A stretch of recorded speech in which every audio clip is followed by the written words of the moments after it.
সারা দেশে এখনো স্বাভাবিক হয়নি এলপি গ্যাস সরবরাহ। সংকটকে কাজে লাগিয়ে এলপি গ্যাস सिलेंडरेर बाड़ती दाम रखছেন দোকানীরা। अब भारत बांग्लादेश को एक संदेश या दुनिया को यह देना चाहता है कि यूनुस को हम गवर्नमेंट नहीं मानते थे। सीधी बात, बिल्कुल दो टुक।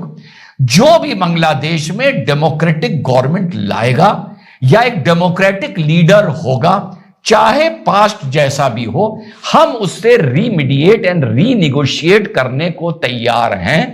हर चीज में इंडिया पाकिस्तान एक दूसरे को ब्लेम करते रहे हैं और करते रहेंगे आगे भी। और मेरे ख्याल में ये चीज इतनी इंपॉर्टेंट नहीं है। बांग्लादेश में इलेक्शंस होने वाले और इलेक्शन से पहले ये सारा हंगामा चल रहा है। जिस वक्त इलेक्शंस हो जाएंगे तो होपफुली चीजें कहीं ना कहीं ये सेटल डाउन हो जाएंगी।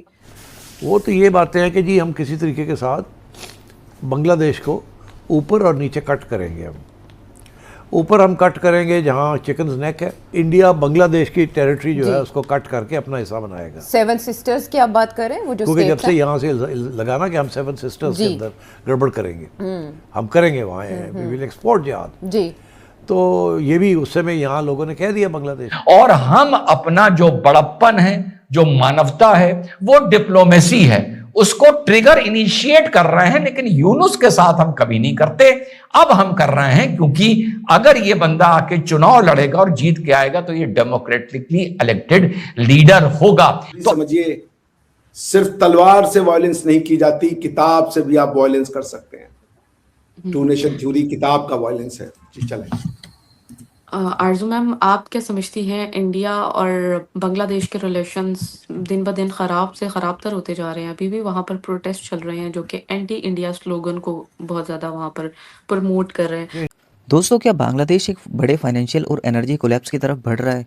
आज हालत यह है कि वहाँ की रसोई से लेकर सड़कों तक हर जगह सिर्फ हाहाकार मचा हुआ है।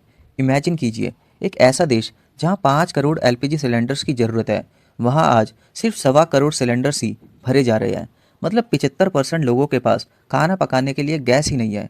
जो सिलेंडर पहले 1300 टका में मिलता था, वो आज ब्लैक मार्केट में 2500 टका तक बिक रहा है। गरीब आदमी कहाँ जाए? लोग घंटों लाइन में खड़े हैं, पर दुकानों से गैस गायब है। इसका असर सिर्फ घरों तक लिमिटेड नहीं है, बांग्लादेश के रेस्टोरेंट्स बंद होने की कगार पर है और 1.5 लाख से ज़्यादा LPG ऑपरेटेड ऑटो सड़कों पर खड़े हो गए हैं। फ्यूल स्टेशन ओनर्स कह रहे हैं कि अगर उन्हें गैस नहीं मिली तो उनका धंधा पूरी तरह ठप हो जाएगा। लेकिन सबसे बड़ा सवाल यह है कि अचानक ये सब हुआ कैसे?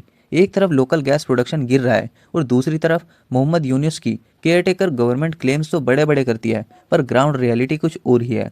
क्या ये सिर्फ मिसमैनेजमेंट है या कोई बहुत बड़ा इकोनॉमिक फ्रॉड? आज के इस वीडियो में हम बांग्लादेश के इस गहरे होते एनर्जी क्राइसिस की हर एक परत को खोलेंगे और देखेंगे कि क्या ये देश अंधेरे की तरफ जा रहा है। इंडियन मीडिया को जो बातें बता रही हैं जी, वो तो ये बातें हैं कि जी हम किसी तरीके के साथ बांग्लादेश को ऊपर और नीचे कट करेंगे। हम ऊपर हम कट करेंगे जहां चिकन्स नेक है, इंडिया बांग्लादेश की टेरिटरी जो है उसको कट करके अपना हिस्सा बनाएगा। सेवन सिस्टर्स की आप बात करें, वो जो क्योंकि जब से यहाँ से लगाना कि हम सेवन सिस्टर्स के अंदर गड़बड़ करेंगे, हम करेंगे वहाँ वी विल एक्सपोर्ट जिहाद जी। तो ये भी उस समय यहाँ लोगों ने कह दिया बांग्लादेश के अंदर। जी बिल्कुल, नेशनल सिटीजन पार्टी के लीडर हैं, उनका बयान बहुत चला इंडिया में। उधर से यहाँ उधर से काउंटर ये आ रहा है कि अच्छा ठीक है, तो हम तो बांग्लादेश को 2 टुकड़े कर देंगे। एक ऊपर से चिकन नेक उसको काटेंगे हम, ताकि वो चिकन नेक जो है वो बिल्कुल खुल जाए और वो इंडिया का हिस्सा बन जाए। दूसरा ये है कि नीचे जहाँ म्यांमार के साथ जो बॉर्डर है वहाँ भी काटेंगे, ताकि ये जो रोहिंग्यास है ये जहाँ जहाँ इस वक्त सेटल्ड है उनको बुला के वहाँ सेटल किया जाए। एक ऑटोनमस रीजन बना दी जाए, not of Bangladesh but of Myanmar. उनको अलग टेरिटरी दे दी जाए। तो दे आर थिंकिंग कि बांग्लादेश को ऊपर से भी कट करना है, नीचे से भी कट करना है। बांग्लादेश की जेन जी भी एक्सपोज हो गई फूटी कौड़ी की। सुनिए कैसे जेन जी ऐसी निकल के आई बांग्लादेश की, जिसने गठबंधन किया तो जमायत के साथ किया। समझिएगा बात, होना यह चाहिए था कि वहां के स्टूडेंट्स को कहना चाहिए था कि नहीं भैया कुछ भी कर लेंगे, जमायत के साथ गठबंधन नहीं करेंगे। तो यह है हकीकत हमारी जेन जी की। तो इनको बिल्कुल बॉयकॉट किया गया। तो मैसेज इससे क्या जा रहा है? मैसेज इससे यह जा रहा है कि अब भारत बांग्लादेश को एक संदेश या दुनिया को यह देना चाहता है कि यूनुस को हम गवर्नमेंट नहीं मानते थे। सीधी बात, बिल्कुल दो टुक।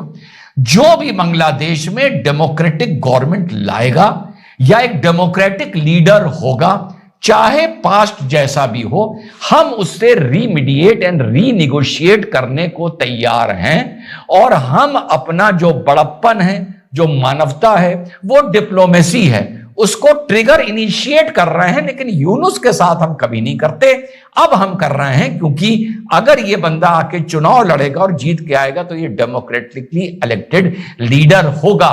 तो अब मैसेज बिल्कुल साफ है। लेकिन मैंने शुरू में क्यों बोला थोड़ा नकारात्मक, थोड़ा उदासीन? तो जो भी आपके एनालिस्ट, जो भी एक्सपर्ट, जो भी स्टूडियो के शेर आप लोगों से पहले कहते थे या अब कहें या बाद में कहें कि घुस जाओ, मार दो, तोड़ दो, पीट दो, वो एक बात समझ लें कि पाकिस्तान के चलते जो पहलगाम हुआ, ऑपरेशन सिंदूर हुआ, उससे जो साउथ एशिया की राजनीति के पाकिस्तान इंडिया के समीकरण बदले हैं, उधर चाइना से भी ठीक नहीं हो पा रहे हैं।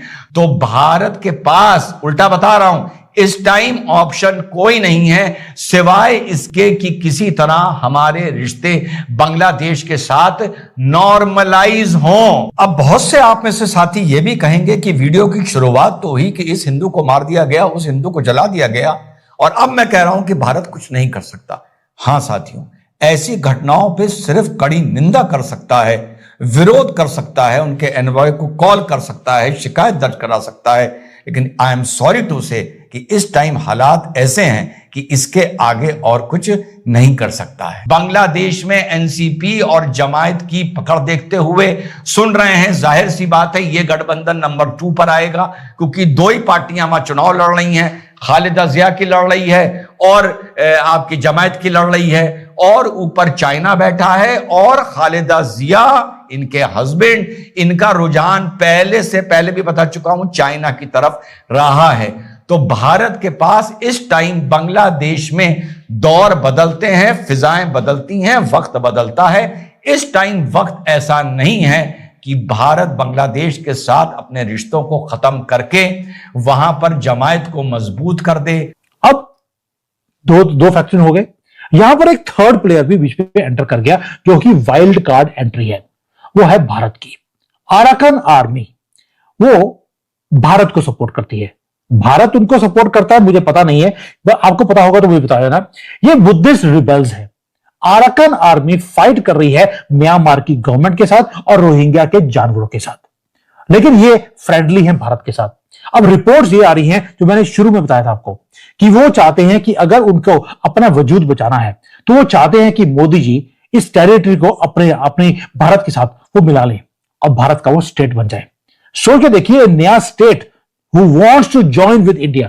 हमारे वहां के जो गवर्नर हैं वो ऑलरेडी अराकान आर्मी के साथ मिलकर आए हैं। हो सकता है कि बिना युद्ध किए ये एरिया, एक बुरा जो येलो में दिखता है आपको, ये भारत का पार्ट बन जाए। अब ये 3 फ्रंट स्टैंड ऑफ हो गया, 3 सुपर पावर्स, 3 एजेंडा डिफरेंट है तीनों के। एक और सारे के सारे एक छोटी सी स्ट्रिप जो लैंड है उसके ऊपर पहुंच रही है। स्पार्क, यहां पर एक छोटी सी भी अगर चिंगारी लगी, ये इतना बड़ा युद्ध शुरू हो सकता है जिसका किसी को अंदाजा नहीं है। China, CIA, Bharat, Arakan army, Rohingyas और म्यांमार की जो आर्मी है, जनता आर्मी, ये सारे मिलकर एक छोटे एरिया के ऊपर कब्जे की बात कर रहे हैं because of all this rare earth elements. अब अराकान आर्मी बोलती क्या है, वो बड़ा इंपॉर्टेंट है।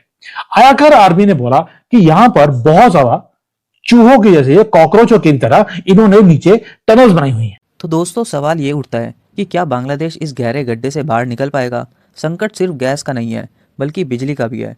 चाइनीज थर्मल प्लांट्स जो बांग्लादेश को रोशनी देते हैं, उनका 4000 करोड़ टका का पेमेंट बाकी है। कुल मिलाकर पावर कंपनीज का ड्यूज 20,000 करोड़ टका तक पहुंच चुका है। चाइनीज़ कंपनी ने साफ वार्निंग दी है कि अगर 15 जनवरी तक पैसे नहीं मिले, यानी आज पैसे नहीं मिले, तो पावर जनरेशन बंद कर देगा। अगर ऐसा हुआ तो फैक्ट्रीज बंद होगी, एक्सपोर्ट रुक जाएगा और बेरोजगारी एक नए लेवल पर पहुंच जाएगी। एक तरफ लोग भूखे हैं और दूसरी तरफ देश अंधेरे में डूबने की कगार पर है। क्या मोहम्मद यूनुस की गवर्नमेंट सिर्फ इंडिया एंटी रियोटिक और प्रोटेस्ट में उलझी रहेगी या अपने लोगों को बेसिक सुविधाएं देने पर ध्यान देगी? बांग्लादेश की इकोनॉमी फिलहाल एक टाइम बम पर बैठी है। आपका इस बारे में क्या सोचना है? क्या बांग्लादेश दूसरा श्रीलंका बनने जा रहा है? अपनी राय कमेंट सेक्शन में जरूर शेयर करें। अगर आपको ये एनालिसिस इन्फॉर्मेटिव लगा तो इस वीडियो को लाइक करें और अपने दोस्तों के साथ शेयर करें। ऐसी डीप डाइव रिपोर्ट्स के लिए बेल आइकन को दबाना ना भूलें। मिलते हैं अगली वीडियो में एक नए टॉपिक के साथ। तब तक के लिए धन्यवाद। जय हिंद।